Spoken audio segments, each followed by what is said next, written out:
Hello friends, welcome to my channel. আজ আমি বানাতে চলছি ডাল ফ্রাই।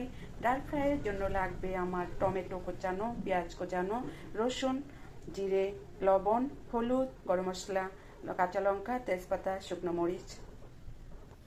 ফার্স্ট আমি কড়াইতে তেল ঢেলে দিলাম অল্প। তারপরে কড়াইটাকে আমি হিট হতে দিয়েছি 5 মিনিটস। তারপরে শুকনো লঙ্কা, তেজপাতা, জিরে, কুচানো পেঁয়াজ, রসুন,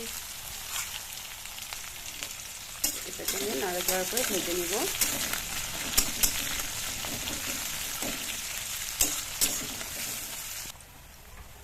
কাঁচা লঙ্কা, টমেটো,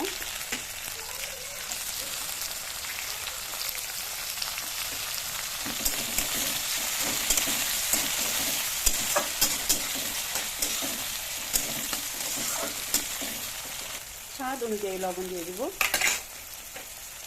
হলুদের গুঁড়ো,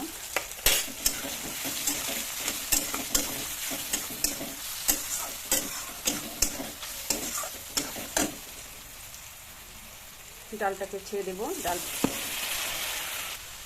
এখন এটাকে অল্প ফ্রাই করে নেব।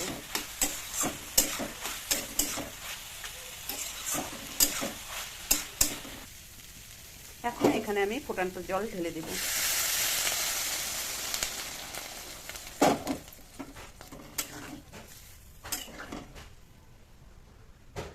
এখন আমি ডালটাকে ঢেকে দেব।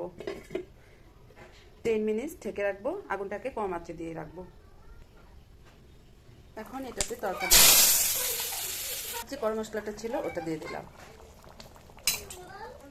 রেডি আমার ডাল ফ্রাই। যদি তোমাদের ভালো লেগে থাকে তাহলে লাইক, কমেন্ট অ্যান্ড শেয়ার করে দেবে। Thank you.